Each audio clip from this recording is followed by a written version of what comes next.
ولا تعجل بالقرآن من قبل أن يقضى إليك وحيه وقل رب زدني علما. إنما الأعمال بالنيات. إنما الأعمال بالنيات. For verily, the actions are only by intentions.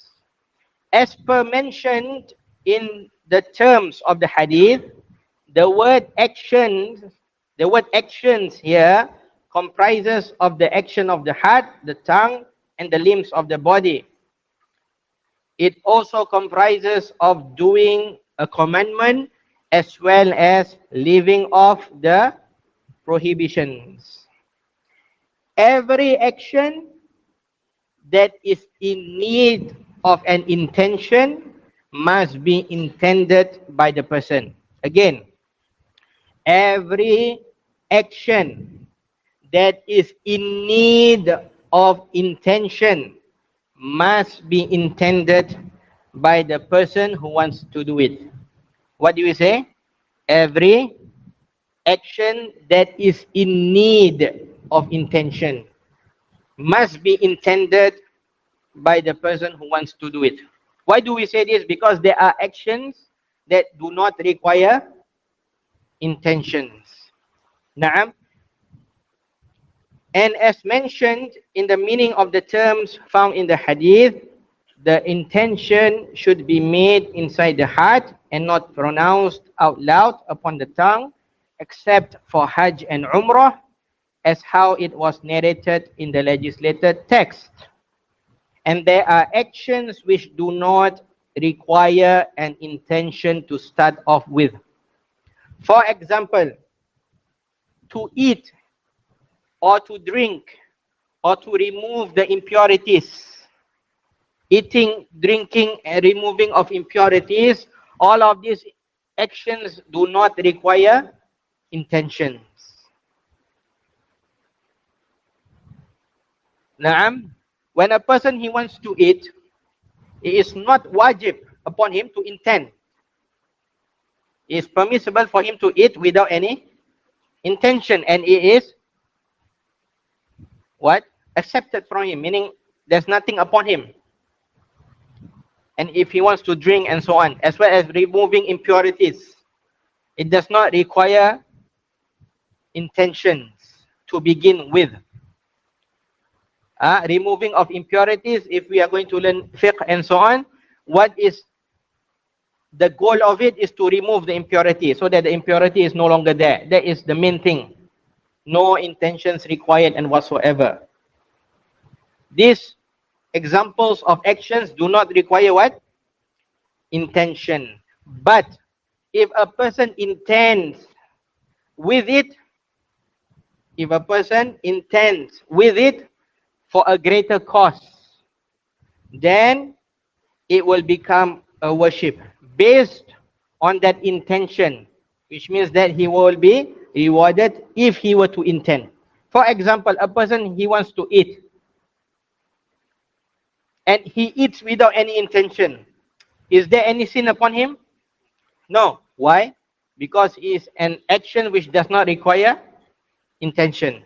But if a person he intends, when he eats, he intends, if I were to eat this meal, I intend it to be a means for me to be stronger so that I can worship Allah subhanahu wa ta'ala more. Then we say with this intention from him and extra thing from him, he will be rewarded out of it.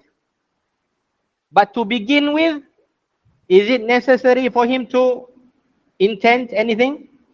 No. To begin with, it is not necessarily necessary for him to intend. The same thing to sleep. If a person he sleeps without any intention, permissible. But if he intends with his sleep that this is a rest for him so that he will be stronger later on, have more energy later on to worship Allah subhanahu wa ta'ala, then with this extra intention, extra thing out of him, it will be accepted from him and he will be rewarded. Understand? طيب.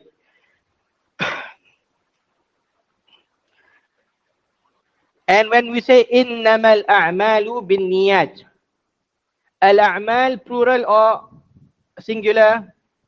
Plural. Niyat, an-niyat, plural or singular?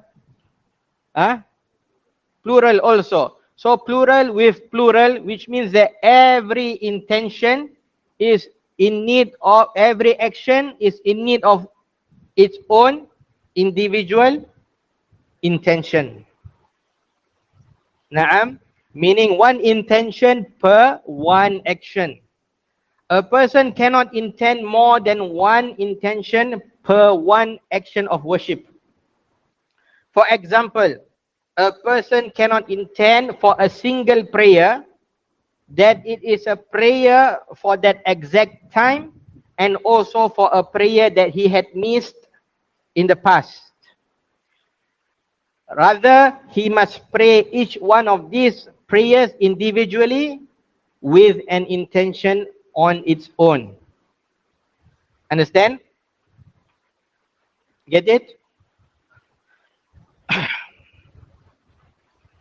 Also, what we can derive from this is that intentions is also to differentiate between two worships that have the same outlook. Intention is to differentiate what? Two worships that have the same outlook. For example, the intention of a person is what separates between an obligatory fast or an optional fast. Is it the same? I mean, the outlook of the action. Is it the same? Yes. These two fasts, what is required of it is, for example, a person take his sahur and then refrain himself from the things that breaks his fast from Fajr to Maghrib. Alright? And then he has his iftar. Whether is it optional or whether is it obligatory, the action will be the same.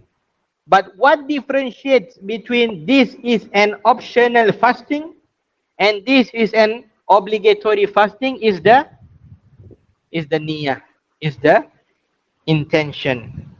Also another example, like for example, we pray the Dhuhr prayer. What differentiates between the Dhuhr prayer and the Asr prayer? Both are 4 units of prayer. But why is this Dhuhr? Why is this person praying Dhuhr here? And why is this person praying Asr here? Because of his intention. The intention is the one that differentiates two worships that have the same similar outlook. Also, intention is what differentiates between a worship from a normal action. The intention is what differentiates between what is a worship and what is a normal action. For example, between a fast that is considered to be a worship to Allah subhanahu wa ta'ala and a fast that a person he do for only health benefits. That is, for example, he is being ordered by the medical professional and so on. Naam, for example, a person when he wants to go to, what do you call it, operation, is required for him to fast, to refrain from eating and drinking and so on, correct? It might be that the doctor says to him, fast from dawn until daybreak. Naam. And then he does it. But he does not intend it to be a worship to Allah subhanahu wa ta'ala. Is this a worship? No, this is just a normal fast. So what differentiates between this is a normal thing and this is a worship? A person's intention. A person's intention is the one that differentiates between the two. Naam. And in the statement of the Rasulullah sallallahu alaihi wasallam, innamal a'malu binniyat, the first statement, what we can benefit from it is that it is in regards to whether an action will be counted as a correct worship or not. The first statement is in regards to whether will this action be a correct worship or not. If a person intends it, that it is a worship to Allah subhanahu wa ta'ala, then the action will be a worship. If he does not intend, then it will not be a worship. Understand? Even if a person he prays 1,000 raka'ah, but he did not intend anything, it will just be a normal bowing and sujood and so on. It is still not considered as a worship. So the first statement from this hadith is to show whether how a thing is considered to be a correct worship or not. How an action will be considered to be a correct worship or not by the person's intention. If a person intends, then it will be counted as a correct worship. If he does not, then it will only be a normal action or an incorrect worship, which will not be accepted.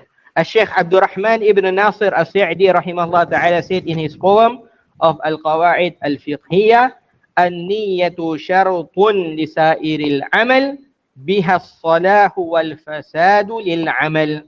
The intention is a condition for every action. With it is determined whether an action is correct or wrong. An-niyyatu shartun li sa'iril amal biha as-salahu wal fasadu lil amal.